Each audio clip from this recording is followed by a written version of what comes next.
गुरुजी classes में आपका स्वागत है। मैं रोहित शर्मा, सब्जेक्ट अपना ज्योग्राफी। देखिए, आज हम लेसन नंबर 5 शुरू करने वाले हैं और लेसन नंबर 5 का नाम है खनिज एवं शैलें। देखिए, इस लेसन के अंदर हम पढ़ेंगे खनिजों के बारे में और शैलें मतलब चट्टान। शैल का मतलब होता है चट्टान। ये चट्टानें कितने प्रकार की होती है, कैसी होती है, किस तरीके से बनती है, उसकी विशेषताओं का अध्ययन करेंगे। और यहां पर जो खनिज वाला जो शब्द है, ये खनिज किसे कहते हैं आप सब जानते ही हैं। धरातल के आंतरिक भाग से निकलने वाले जितने भी संसाधन होते हैं, चाहे वो जल हो, चाहे लोहा हो, चाहे एल्युमिनियम हो, या कुछ भी हो सकता है जो जमीन को खोद कर निकाला जाता है, वो सब खनिज के अंतर्गत आते हैं। इस टॉपिक के अंदर हम पढ़ेंगे खनिज का अर्थ, परिभाषा, प्रकार और विशेषता।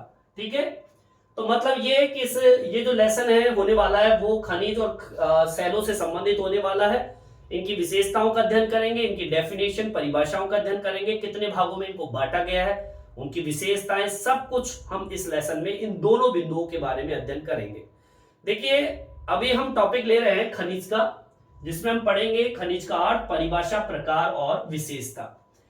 इस टॉपिक को शुरू करने से पहले मैं आपको एक बात बताना चाहता हूं कि हमारी जो पृथ्वी है वो बहुत ही विभिन्न, जिसे हम कह सकते हैं विभिन्न तत्वों से मिलकर बनी होती है। हमारी पृथ्वी का भारी हिस्सा अगर देखें तो बहुत ठोस होता है, आंतरिक हिस्से को देखें तो बहुत गर्म और पिघली हुई होती है।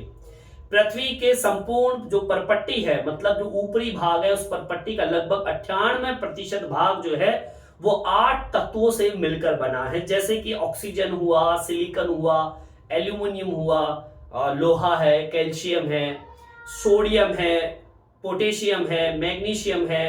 ठीक है, बाकी और भी है एक्स्ट्रा, जैसे कि ये 8 तो मुख्य है ही है।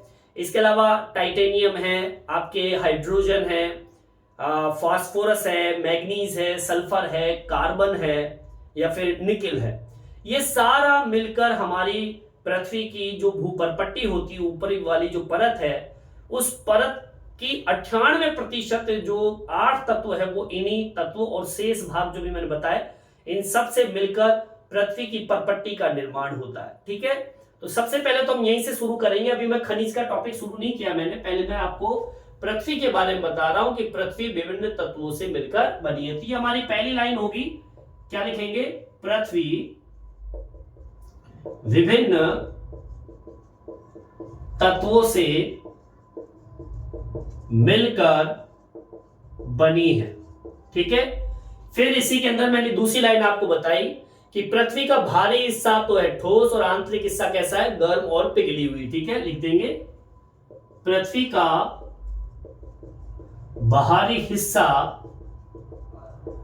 ठोस व आंतरिक हिस्सा गर्म व पिघला हुआ है। ठीक है, ये पृथ्वी का आंतरिक भाग बहुत पिघला होता है, गर्म होता है, आंतरिक भाग में हम जा नहीं पाते हैं, और बाहरी हिस्सा आप सब जानते ही हैं ठोस होता है। ठीक है, तो आंतरिक हिस्सा गर्म और बाहरी हिस्सा ठोस होता है। आगे की ओर बढ़िए। मैंने आपको यह बात बताई कि पृथ्वी की संपूर्ण परपट्टी जो है उसका लगभग 98% भाग जो है वो 8 तत्वों से मिलकर बना होता है। इसको मेंशन करेंगे, पृथ्वी के संपूर्ण, ठीक है, जो पूरी पृथ्वी है, उस पूरी पृथ्वी की जो परपट्टी है, परपट्टी का लगभग कितना प्रतिशत भाग? 98% भाग 8 तत्वों से मिलकर बना है। जैसे कि अब वो 8 तत्वों के नाम आपके सामने मैं लिख रहा हूं, वो 8 तत्व कौन कौन से हैं? जैसे कि सबसे पहले आपके ऑक्सीजन, जो कि सबसे ज्यादा इंपॉर्टेंट मानी जाती है। ठीक है, ऑक्सीजन सबसे ज्यादा इंपॉर्टेंट मानी जाती है 8 तत्वों के अंदर। ठीक है, इसके बाद में आता है सिलिकॉन। ठीक है, थर्ड नंबर पे जो आता है वो आता है आपका क्या? लोहा, एल्युमिनियम। ठीक है, एल्यूमिनियम, लोहा, कैल्शियम। ठीक है, छठे नंबर पे जो आता है वो है सोडियम। फिर 7वें नंबर पे आता है पोटेशियम, और 8वें नंबर पे जो आता है वो आता है मैग्नीशियम। ठीक है, अब ये तो मुख्य 8 तत्व है, ये तो आपके 8 तत्व है जो कि मुख्य माने जाते हैं, ये तो है ही है। इसके अलावा जो शेष बच गया, शेष की बात करें जिससे हमारी पृथ्वी की भूपरपट्टी जो है वो बनी हुई है, जैसे कि सबसे पहला आता है टाइटेनियम। ठीक है, मुख्य जो कि शेष के अंतर्गत आता है, ये भी हमारे कहीं ना कहीं पृथ्वी की भूपरपट्टी में बनने में योगदान देते हैं। ठीक है, इसके अलावा हाइड्रोजन। ठीक है, हाइड्रोजन के साथ में एक फास्फोरस। ठीक है, फास्फोरस। इसके अलावा चौथे नंबर पे आता है वो है मैग्नीज। ठीक है, मैग्नीज भी शेष तत्वों के अंतर्गत आता है। 5वें नंबर पे जो आती है वो है सल्फर। ठीक है, सल्फर। 6ठे नंबर पे आता है कार्बन। 7वें नंबर पे कौन सा बताया मैंने आपको, निकेल। ठीक है, अब ये कुल मिला के ये तो शेष और ये मुख्य, ये 8 तत्व मिलकर संपूर्ण पृथ्वी का परपट्टी कौन सी होती है, जो हमारे धरातल का सबसे ऊपरी भाग होता है उसे परपट्टी कहते हैं। जो धरातल वाला पार्ट होता है, इस परपट्टी का लगभग 98% भाग 8 तत्वों से मिलकर बना है। ये 8 तत्व है और शेष तत्वों का भी विशेष योगदान रहता है। ये तत्व आपके ये सारे तत्व मिलकर आपकी भूपरपट्टी का निर्माण करते हैं। ठीक है, तो मतलब ये हुआ कि पृथ्वी का जो निर्माण हुआ है वो कई तत्वों से मिलकर बना है। पृथ्वी का ठोस भाग भारी होता है, आंतरिक भाग गर्म और पिघली भी होती है, और 98% भाग के अंदर पृथ्वी के 8 तत्वों का विशेष योगदान होता है, जिसमें ऑक्सीजन, सिलिकॉन, एल्यूमिनियम, लोहा, कैल्शियम, सोडियम, पोटेशियम, मैग्नीशियम। शेष जो है titanium, hydrogen, phosphorus, manganese, sulphur, carbon और निकेल, ये मिलकर आपकी भूपरपट्टी का निर्माण करते हैं। ठीक है, ये तो मैंने आपको थोड़ा पृथ्वी के बारे में बताया। अब हम बात करेंगे सबसे पहले खनिज का अर्थ और उसकी परिभाषा की। ठीक है, चलिए ये टॉपिक डाल लेंगे और यहां तक आपके समझ में आ गया होगा, यहां तक आप उतार लीजिए। देखिए आगे की ओर बढ़ते हैं। टॉपिक डाल दिया मैंने खनिज का अर्थ और उसकी परिभाषाओं के बारे में। सबसे पहले हम इसकी परिभाषा की बात कर लेते हैं कि खनिज किसे कहते हैं, खनिज क्या होता है। तो मैं आपको बता दूं कि खनिज एक प्राकृतिक, कार्बनिक, अकार्बनिक, जिसके अंदर क्रमबद्ध परमाणिक संरचना हो, निश्चित रासायनिक संगठन हो और भौतिक गुणधर्म हो, ऐसे स्थिति को हम खनिज कहते हैं, खनिज का नाम देते हैं। ठीक है, तो ये इसकी परिभाषा हो गई। तो सबसे पहले तो इसकी परिभाषा लिख देते हैं और आपको याद भी हो जाना चाहिए क्या, खनिज एक प्राकृतिक, लिखेंगे सबसे पहले खनिज एक प्राकृतिक। प्राकृतिक तो हम इसलिए कहेंगे क्योंकि इसे प्रकृति ने पैदा किया है। ठीक है, खनिज एक प्राकृतिक कह दीजिए। कार्बनिक मतलब जिसमें कार्बन की मात्रा हो सकती है। अकार्बनिक जिसमें कार्बन की मात्रा ना हो, वो तत्व भी। खनिज एक प्राकृतिक, कार्बनिक, अकार्बनिक तत्व होते हैं। ठीक है, अब इनकी और विशेषता क्या है, जिसमें एक क्रमबद्ध मतलब एक के बाद एक उसकी जो संरचना है, परमाणविक संरचना। ठीक है, क्योंकि हर खनिज का निर्माण में परमाणु की जो संरचना होती है, मतलब परमाणु के जो गुण होते हैं वो उस खनिज में उपस्थित होते हैं। इसके अलावा निश्चित रासायनिक संगठक या संगठन। ठीक है, उसमें रासायनिक गुण भी होते हैं और इसके अलावा वे भौतिक गुणधर्म उपस्थित होते हैं, जिसे क्या कहते हैं, खनिज कहते हैं। बिल्कुल सिंपल सी परिभाषा है। देखो एक बार दोबारा से देख लेते हैं, खनिज होता क्या है। खनिज एक प्राकृतिक है। प्राकृतिक इसलिए कहेंगे क्योंकि इसे खनिज को प्रकृति ने पैदा किया है, कृत्रिम रूप से पैदा नहीं हुआ, इंसान ने पैदा नहीं किया। तो खनिज एक प्राकृतिक है। कार्बनिक इसलिए कहेंगे क्योंकि उसके अंदर कार्बन की मात्रा भी पाई जाती है। कार्बन जैसे कि कोयला, अब कोयले के अंदर कार्बन की मात्रा पाई जाती है इसलिए तो वो जलता है, तो एक खनिज तो कोयला हो गया। और एक होता है अकार्बनिक जिसमें कोयले की कार्बन की मात्रा नहीं पाई जाती, जैसे कि कोई स्टोन हो सकता है, कोई चट्टान हो सकती है, ग्रेनाइट हो सकता है, सीमेंट हो सकता है, चूना हो सकता है, जिसमें जलने की विशेषता नहीं पाई जाती, अकार्बनिक हो गया। तो मतलब खनिज एक प्राकृतिक कार्बनिक अकार्बनिक तत्व होते हैं जिसके अंदर एक क्रमबद्ध परमाणिक संरचना, क्योंकि हर खनिज का निर्माण हुआ है परमाणु से, उसके अंदर एक परमाणिक जो संरचना पाई जाती है, उसमें एक रासायनिक संगठन मतलब रासायनिक विशेषता पाई जाती है। इसके अलावा उसमें कुछ भौतिक गुणधर्म भी मौजूद होते हैं, भौतिक विशेषताएं भी उसके अंदर होती है। सब मिलकर क्या बनता है? खनिज बनता है। समझ में आई बात? अच्छा, इसी के साथ में हम एक लाइन और जोड़ सकते हैं, खनिज का निर्माण दो या दो से अधिक तत्वों से मिलकर बना है। ध्यान रखना इस चीज को, ठीक है? खनिज का निर्माण दो या दो से अधिक तत्वों से मिलकर होता है।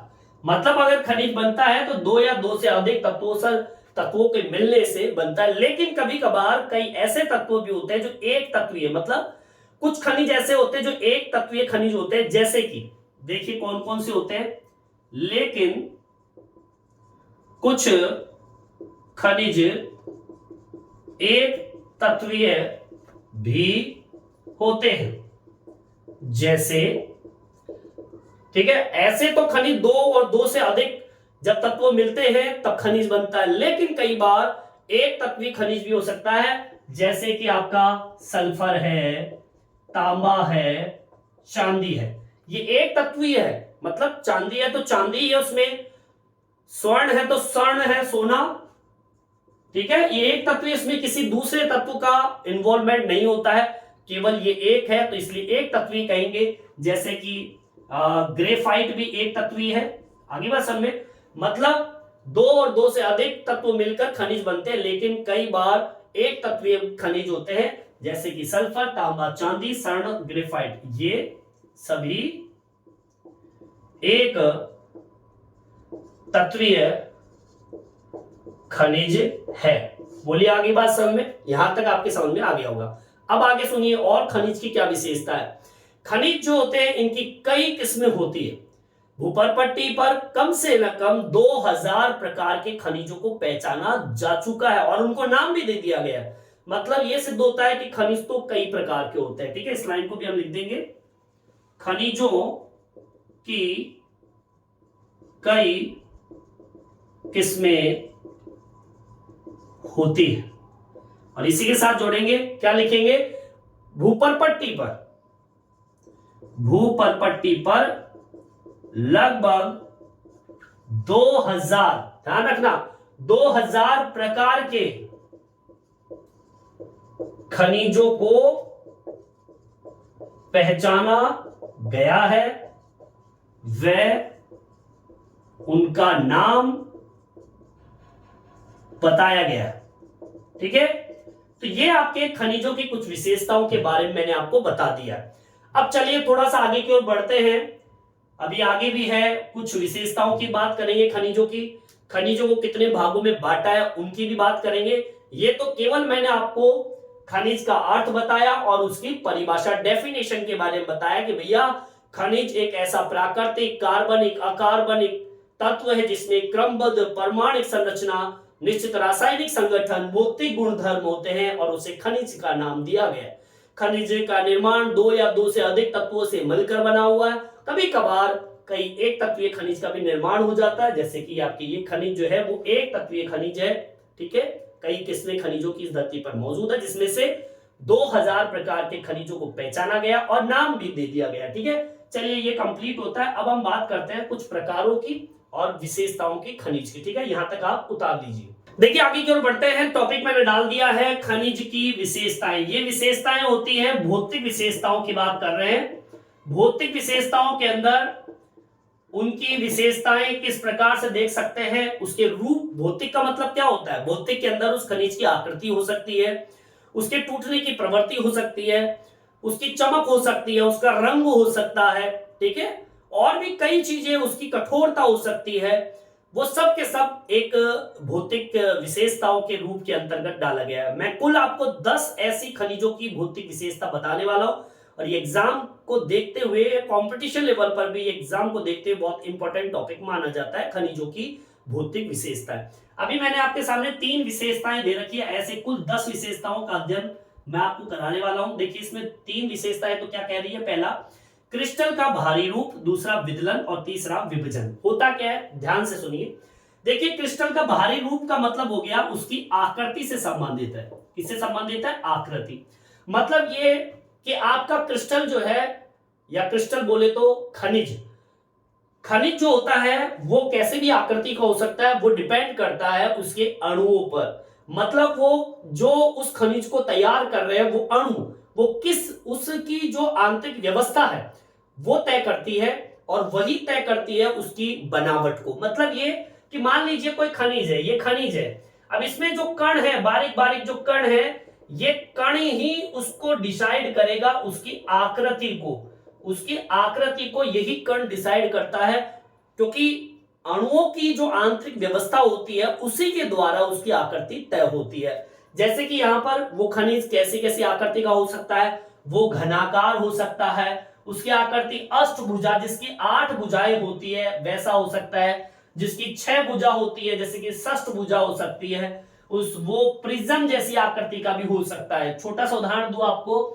खनिज इस प्रकार का भी हो सकता है, ठीक है, ऐसा भी हो सकता है, ऐसा भी हो सकता है, ऐसा भी हो सकता है, किसी भी आकृति का हो सकता है। कहने का मतलब ये हो गया, लेकिन ये आकृति डिसाइड करती है किसके ऊपर, इन अणुओं पर। ये लिखा हुआ है, देखिए अणुओं की आंतरिक व्यवस्था, जो अणु, जिस अणु के द्वारा खनिज तैयार होते हैं उनकी आंतरिक व्यवस्था कैसी है, और यही व्यवस्था तय करती है उनकी आकृतियों को। देख लीजिए, घनाकार, अष्टभुजा, षष्ठभुजा या प्रिज्म जैसी आकृति हो सकती है, ठीक है। चलिए आगे की ओर बढ़ते हैं। अब आते हैं विदलन पर। विदलन क्या होता है, विदलन होता है टूटने की प्रवृत्ति, ठीक है। देखिए कई बार आपने देखा होगा कुछ खनिज तो ऐसे होते हैं जो अनियमित रूप से टूट जाते हैं, मतलब जिसको अगर तोड़ेंगे तो वो कैसे भी टूट सकता है, उल्टा सीधा टेढ़ा मेढ़ा कैसे भी टूट सकता है। लेकिन कुछ खनिज ऐसे होते हैं जो बिल्कुल समतल सतह बनाकर टूटता है, ठीक है ना। कई क्रिस्टल ऐसे भी होते हैं, आपने कोयले को देखा होगा, कोयले के अंदर जब आप तोड़ते हो तो उसकी एक बिल्कुल टूटी हुई जगह बिल्कुल समतल जैसी दिखाई देती है, आपको टूटती है। जैसे जैसे कि आप किसी भी हीरे को देखिए, किसी भी एक तरीके से क्रिस्टल को, कोई सा भी क्रिस्टल, मतलब 2 तरीके से टूट सकता है, जिसे हम कहते हैं विदलन और विभजन। अब देखिए क्या कह रहा है, विदलन में तो क्या होता है, सापेक्षित रूप से समतल सतह बनाकर एक निश्चित दिशा में टूटने की प्रवृत्ति। मतलब यह कि जब आपका खनिज, मान लीजिए ये आपका खनिज है साहब, ये आपका खनिज है, अब ये खनिज जब टूटेगा तो टूटते ही इसकी जो सतह है बिल्कुल समतल सतह बनाकर टूटेगा, ऐसे इस तरीके से टूटने की प्रवृत्ति पाई जाएगी। मतलब एक निश्चित दिशा की ओर एक कोण बनाकर, एक समतल सा कोण बनाकर, मतलब ये कि सापेक्षिक रूप से समतल सतह बनाकर एक निश्चित दिशा में टूटने की प्रवृत्ति कहलाती है विदलन। मतलब ये, इसका कारण क्या है, इसका कारण ये है, इसका कारण भी दिया हुआ है, देखिए अणुओं की आंतरिक व्यवस्था, क्योंकि हर अणु डिसाइड करता है उसकी आकृति को, डिसाइड करता है उसके टूटने की प्रवृत्ति को। अब यहां पर देखिए आकृति को भी डिसाइड कर रहा है अणु तो, और यहां पर टूटने की प्रवृत्ति देखो, अणुओं की आंतरिक व्यवस्था। अब इन अणुओं की आंतरिक व्यवस्था वैसी है, ठीक है, ऐसी व्यवस्था है, उसका परिणाम इस प्रकार से कि एक या कई दिशा में एक दूसरे से कोई कोण बनाकर जब टूटती है, कोण बना के जब टूटती है तो उसकी आकृति बिल्कुल टूटने वाली जगह पर बिल्कुल समतल जैसी स्थिति बनाकर वो टूटेगी। कई जो क्रिस्टल होते हैं, चाहे वो हीरा हो या फिर कई ऐसे खनिज होते हैं, कोयला के देख लीजिए उसमें भी समतल सतह होती है, और भी कई खनिज, उसका नाम मुझे पता नहीं है अभी, लेकिन कुल मिला के बात यह है कि खनिज जब टूटेगा तो समतल बनाकर सतह टूटेगा, ठीक है। अब इसे कहते हैं क्या, विदलन। अब सुनिए आगे विभजन क्या होता है, इसका ठीक उल्टा।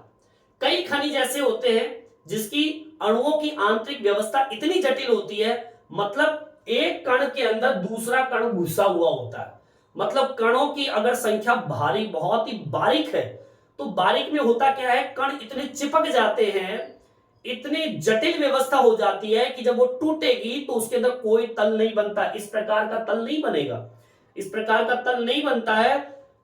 अणु इतने बारीक होते हैं कि वो अणु दूसरे अणु के बिल्कुल चिपक के होते हैं, जब वो टूटते हैं तो एक अनियमित रूप से, कैसे अनियमित रूप से वो क्या करते हैं, टूटते हैं। इस तरीके से देखिए, ये जैसे कि आपका ये है, तो ये इस तरीके से ये टूट जाएगा। जैसे कि आपने देखा होगा, किसी पत्थर को तोड़िए आप, तो उसके अंदर अणुओं का व्यवस्था जो है वो इतनी जटिल होती है कि पत्थर कहीं से भी तोड़ो, कोई समतल सतह बनाकर नहीं टूटेगा, वो टेढ़ा मेढ़ा कैसे भी टूट सकता है। ठीक है, तो मतलब ये है कि विदलन में तो अणुओं की व्यवस्था ऐसी होती है कि जब टूटेगा खनिज तो वो समतल सतह बनाकर टूटेगा।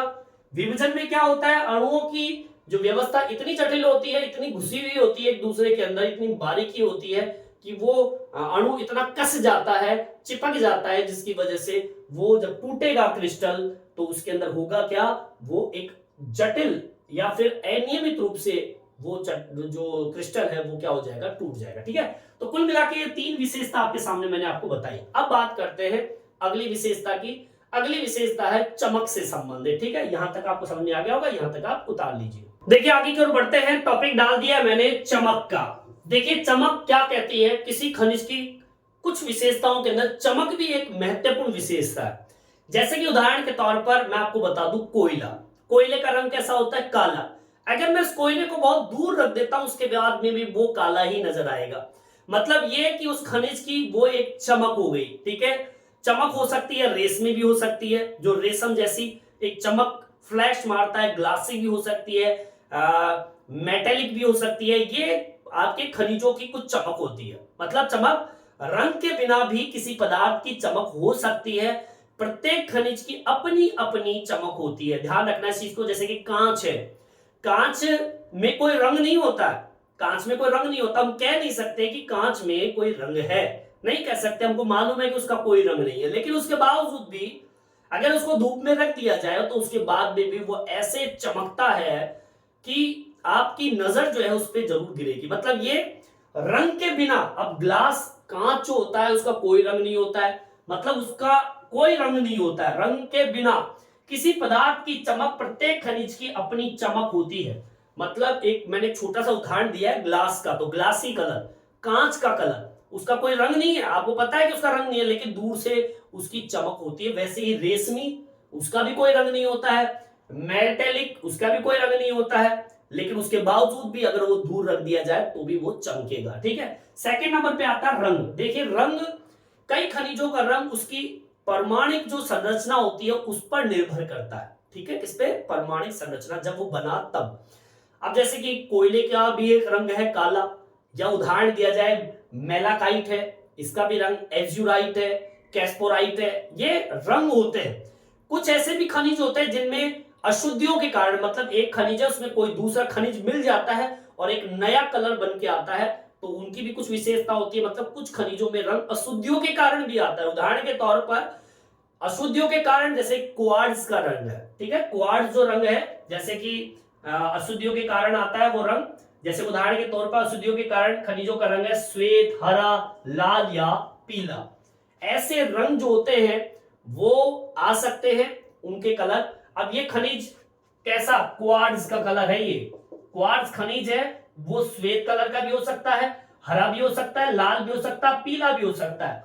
लेकिन जब क्वार्ट्ज के अंदर कोई दूसरा खनिज आकर मिलेगा, कोई दूसरा खनिज आकर मिलता है, अब मिलेगा तो अशुद्धियां कहेंगे उसको। जैसे ही क्वार्ट्ज के अंदर कोई अशुद्धियां मिलती है तो वो श्वेत कलर का भी हो सकता है, हरे कलर का भी हो सकता है, लाल भी हो सकता है, पीला भी हो सकता है।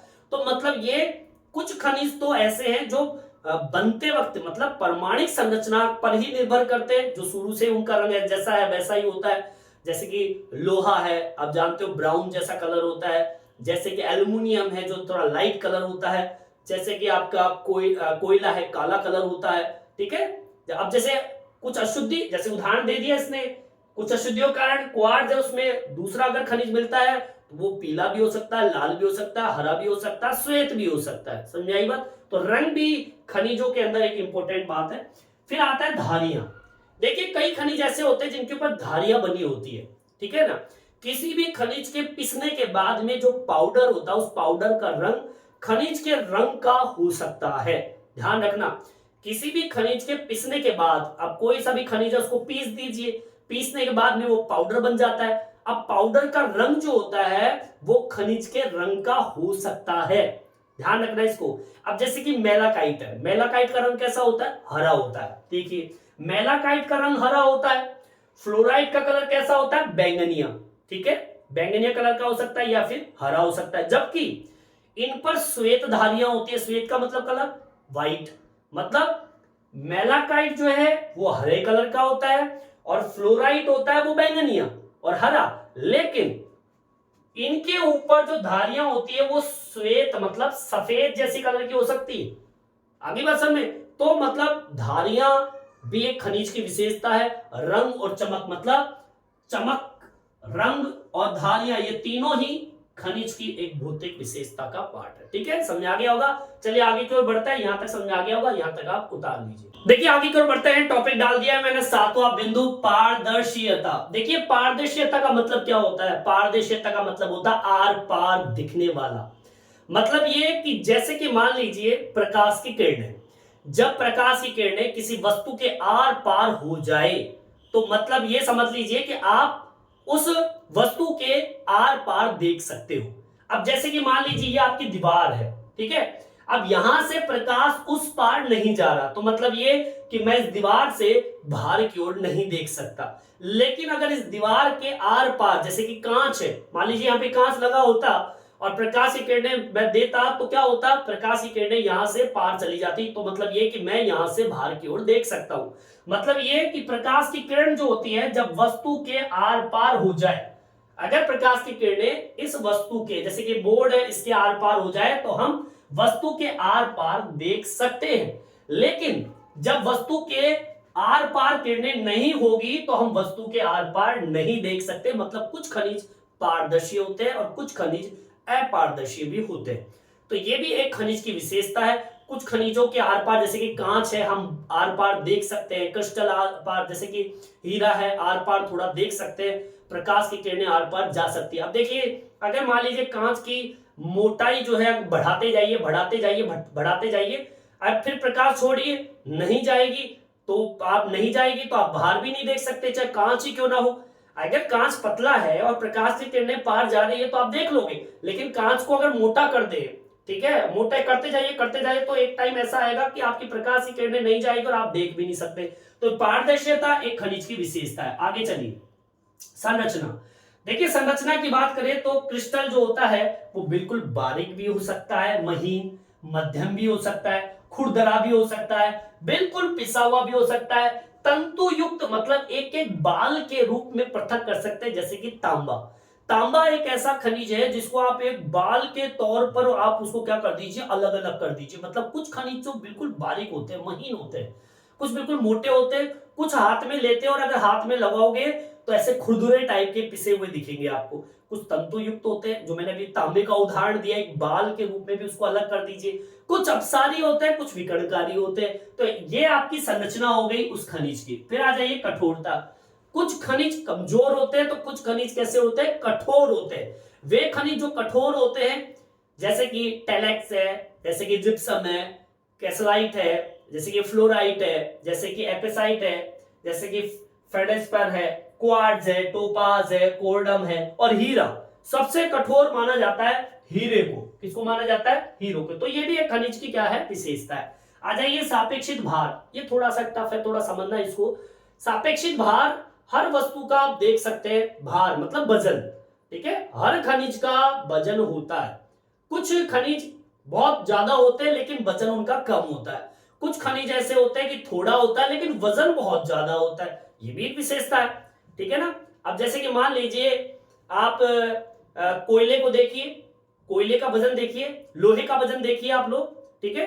अब लोहे को और एल्युमिनियम को देखिए, एल्युमिनियम बहुत हल्का होता है, लोहा वहीं पर भारी होता है। 1 किलो एल्युमिनियम रखिए और 1 किलो लोहा रखिए तो लोहे का भार ज्यादा मिलेगा, जबकि एल्युमिनियम का भार कम मिलेगा। इसको भी हम डिवाइड करके निकाल सकते हैं, जैसे कि वस्तु का भार बराबर आयतन के पानी का भार का अनुपात हवा और पानी के अंदर वस्तु का भार लेकर इन दोनों में से अंतर कीजिए और हवा के अंदर से उस भार को भाग देकर निकाल सकते हैं। इस तरीके से आप सापेक्षिक भार को आप निकाल दीजिए। सापेक्षिक भार का मतलब तो यही है कि भाई हर वस्तु का, हर खनिज का, क्रिस्टल का भार अलग अलग होता है। कुछ खनिज कम मात्रा में होता है लेकिन वजन बहुत ज्यादा होता है, कुछ खनिज बहुत ज्यादा मात्रा में होते हैं पर वजन थोड़ा कम होता है। तो इस तरीके से मैंने अभी आपको बताया खनिजों की विशेषताओं की। अब देख लीजिए अपने कौन कौन सा बिंदु पढ़ लिया है। खनिज का अर्थ कंप्लीट हो गया, विशेषता पढ़ लिया पढ़ने, विशेषता पढ़ लिया पढ़ने, परिभाषा हो गई। अब बात करते हैं प्रकार की। खनिज कितने प्रकार के होते हैं? जैसे कि आपको पता है खनिज दो प्रकार के होते हैं, धात्विक और अधात्विक खनिज। उसकी हम बात करेंगे। यहां तक समझ आ गया होगा, यहां तक आप उतार लीजिए। देखिए आगे की ओर बढ़ते हैं। टॉपिक डाल दिया मैंने खनिज के प्रकार। तो मैं बता दूं आपको, खनिज दो प्रकार के होते हैं। एक होता है धात्विक खनिज और एक होता है अधात्विक खनिज। अब देखिए इन दोनों खनिजों की विशेषता क्या है। सबसे पहले हम देख लेते हैं धात्विक खनिज। कुछ खनिज धात्विक होते हैं, कुछ अधात्विक होते हैं। धात्विक खनिज वे खनिज होते हैं जिसमें धातु के अंश पाए जाते हैं। लिख देंगे, वह खनिज जिनमें धातु के अंश पाए जाते हैं। ठीक है, कौन सा खनिज कहलाएगा? धात्विक खनिज कहलाता है। ठीक है, अब धात्विक खनिज भी कई प्रकार के होते हैं। देखिए धात्विक खनिज के प्रकार। अब देखिए धात्विक खनिज कौन कौन से होते हैं जिसमें धातु के अंश पाए जाते हैं। जैसे कि आप देखिए बहुमूल्य धातु, बहुत ही कीमती धातु जो कि धात्विक है, जिसमें धातु के अंश पाए जाते हैं। धातु के अंश किसमें? जैसे कि बहुमूल्य, जैसे कि स्वर्ण है, चांदी है। नाम सुना होगा, सोना और चांदी और प्लेटिनियम। ठीक है, ये ऐसे खनिज होते हैं जिसमें धातु के अंश पाए जाते हैं और ये बहुमूल्य होते हैं। सेकंड नंबर का देखिए, सेकंड नंबर पे आता है लोहा धातु। अब इसमें किसकी मात्रा मिलेगी आपको? लोहे की। लेकिन लोहे की मात्रा तो मिलेगी पर धात्विक है। ठीक है, मतलब धात्विक खनिज में लोहा धातु भी आती है। अब इसमें कौन कौन से आते हैं? जैसे कि लोहा आएगा खुद और स्टील। ठीक है, मतलब अब स्टील में भी लोहे की मात्रा होती है और लोहा भी होता है। मतलब लोहा और स्टील का जो निर्माण होता है उसके अंदर क्या मिलाया जाता है? लोहे को मिलाया जाता है। मतलब लोहा क्या हो गया? धातु हो गया। मतलब इन दोनों के निर्माण में लोहे को मिलाते हैं। ठीक है, मतलब स्टील और लोहा एक धात्विक खनिज हो गया और इसलिए इसको लोहा धातु कहेंगे, क्योंकि लोहा और खनिज के अंदर क्या मिलाया जाता है? लोहा। थर्ड नंबर पे आता है क्या? अलोहा। अलोहा का मतलब होता है जिसमें लोहे की मात्रा ना हो, और लोहे की मात्रा नहीं होते हुए भी वो धात्विक खनिज है। मतलब लोहा तो नहीं है पर वो धात्विक है। जैसे कि तांबा, जैसे कि सीसा। अब ये धात्विक है, इसमें धातु के अंश पाए जाते हैं। जैसे कि जिंक, इसमें भी धातु की मात्रा पाई जाती है। समझ आई बात? जैसे कि एल्यूमिनियम, इसमें भी धातु की मात्रा पाई जाती है। बोलिए आगे बात समझ में। ये तीनों बहुमूल्य, लोहा और अलोहा, ये आपके धात्विक खनिज के अंतर्गत आते हैं। इसमें धातु के अंश पाए जाते हैं। सेकंड नंबर पर डाल लीजिए अधात्विक खनिज।